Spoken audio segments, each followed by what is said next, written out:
Ya, saya akan lebih membahas mungkin sekarang how to survive-nya ya. Karena tadi kan kita udah bicara tentang apa yang terjadi pada Ajeng. Sekarang kita mau tahu sebenarnya gini, Anda dokter kan ya? Anda dokter. Kemungkinan untuk seseorang yang terkena leukemia sembuh tuh berapa persen?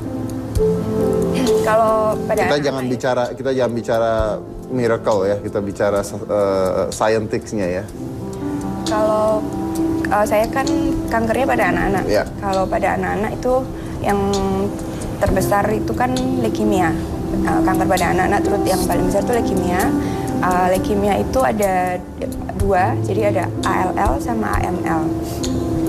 Kalau saya itu sakitnya AML, jadi leukemia akut myeloblasttic leukemia. Itu kalau survivalnya kan dihitungnya pakai 5 years survival rate. Iya. Okay. Jadi kalau yang ALL itu 5 years survival rate-nya sekitar 70-80%. Yang bisa sembuh? Iya. Kalau yang AML 5 years survival rate-nya sekitar 10-20%. 10-20% yang bisa sembuh? Iya. Itu yang Anda punya ya? Iya. Oke, 10 jadi kecil ya? Kecil sekali ya? Kalau Okay. AML kecil. Kecil. Apa faktor-faktor penyembuhnya apa saja? Apa it's just luck? Faktor penyembuh macam-macam ya, bisa pengobatannya. Banyak hal ya? Mungkin daya juang hidupnya. Apa ya? Respon tubuhnya terhadap Respon pengobatan. tubuhnya. Oke, jadi ini faktornya terlalu luas untuk dibahas ya.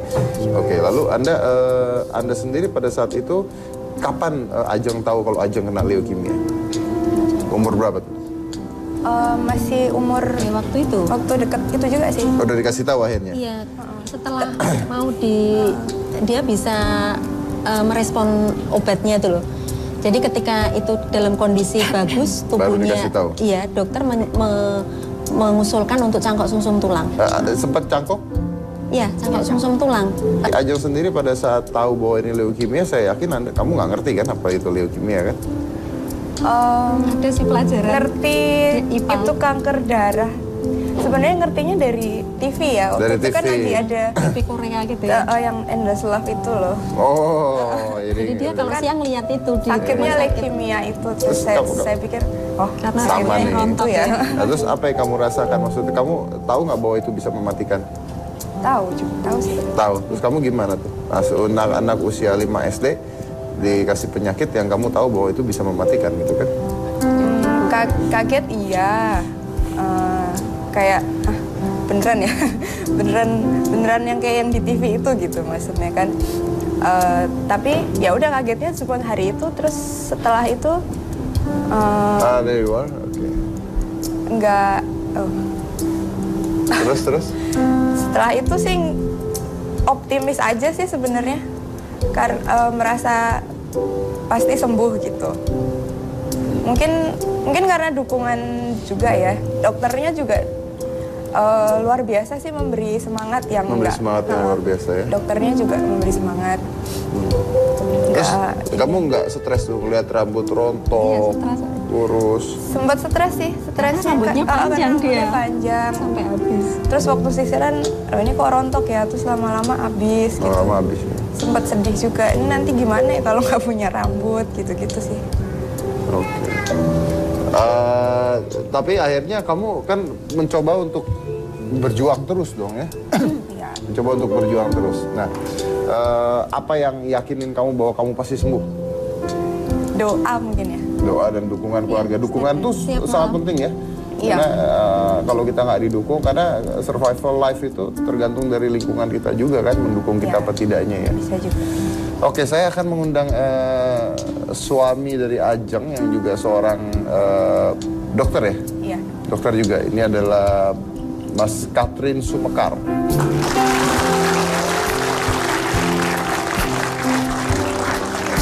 Apa kabar? Sama-sama dokter ya? Iya. Oh iya, silakan.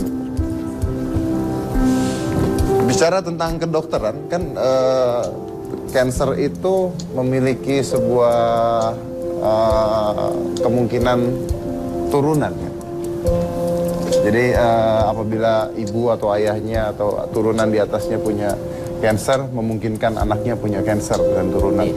Nah, saya rasa Anda sudah tahu itu ya, dari lama pasti ya, bagi Anda dokter. Nah, Anda nggak khawatir ketika Anda mau menikah dengan Ajeng? Dulu sempat waktu memutuskan pacaran nggak khawatir. 3 tahun kemudian pacaran dan saya harus ngambil keputusan dia jadi istri saya enggak. Wah, itu udah mulai menimbang dengan berat. Tapi pada saat pacaran sudah tahu bahwa Ajeng pernah Sudah. Oh, terus, nah ini menarik nih. Jadi selama 3 tahun kita pacaran, waktu itu saya udah memutuskan apakah saya akan lanjut apa enggak. Dan saya butuh waktu beberapa minggu untuk bergumul. Ketika saya memutuskan bahwa Ajeng adalah orang yang akan saya nikahi. Dan itu pergumulan paling berat menurut saya. Suatu keputusan yang paling berat yang harus saya ambil apakah saya akan lanjut apa enggak. Dan setelah saya bergumul, saya berpikir dan saya akan menikahi dia dengan segala resikonya. Dengan segala resikonya. Dan Anda tahu resikonya apa kan? Sangat tahu. Apa resikonya? Yang pertama untuk Ajeng sendiri, seorang survivor cancer, meskipun untuk transplantasi untuk angka kekambuhannya nggak tinggi, tetapi ada yang namanya suatu cancer induced by chemotherapy. Jadi orang-orang dengan pernah kemoterapi dia memungkinkan untuk timbul suatu kanker bentuk lain. Yang kedua bahwa angka relapse pasien-pasien dengan keganasan hematologi, misalnya untuk karena kemoterapi di luar Ajeng yang transplantasi itu agak tinggi, bisa sampai 60%. Dan yang saya pikirkan juga bahwa regimen kemoterapi itu sangat-sangat toksik, terutama untuk saluran reproduksi. Jadi saya dulu sempat berpikir kalau saya menikahi dia, Punya anak tidak? ya itu benar. Dan yang terakhir saya berpikir Kalau punya anak? kalau punya anak, saya harus ambil resiko.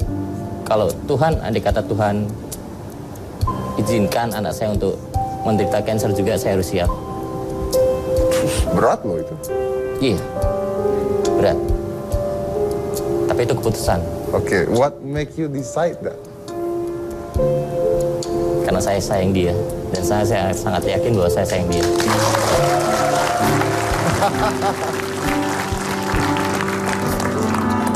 Luar biasa. Uli, itunya nih bukti kalau kan kamu bilang kalau pacaran sama orang Indonesia katanya diselingkuhin, ini bukti. Proof that I love him too. Wah.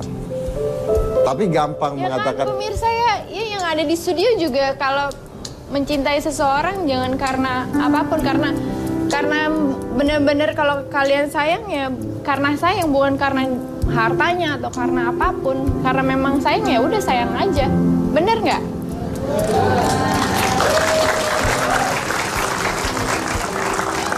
Tapi harus diingat, gampang bilang sayang ketika tidak ada resiko di dalam sayang tersebut. Sayang kalau cowoknya ganteng, ceweknya cantik, sayang gampang.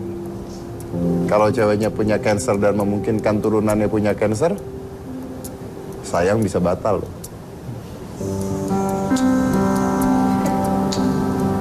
Nah, Anda sendiri gimana meyakinkan, udahlah, saya siap.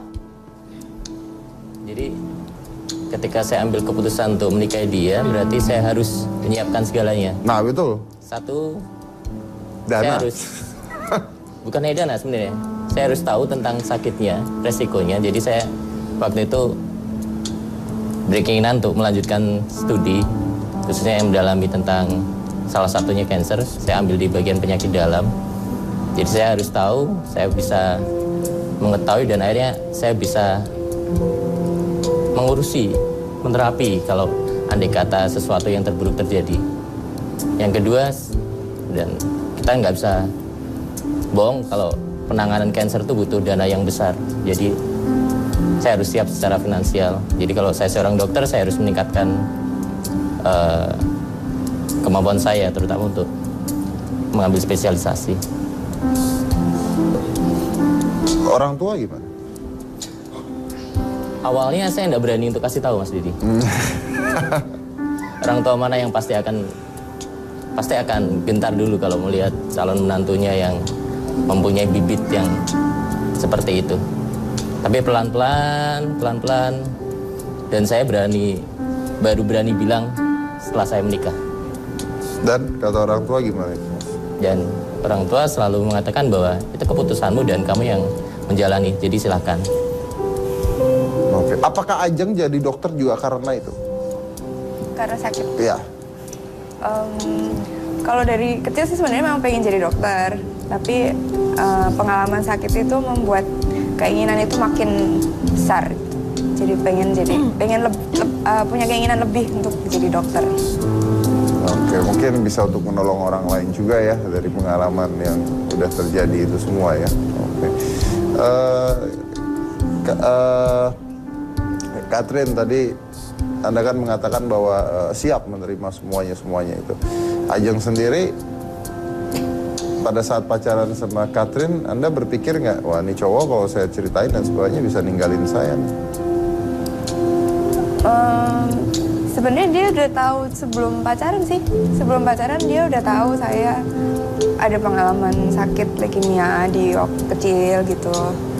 Terus begitu pacaran ya saya pikir kalau dia jauh sebelumnya udah tahu saya pernah sakit dan sekarang tetap mau, ya berarti ya udah kok.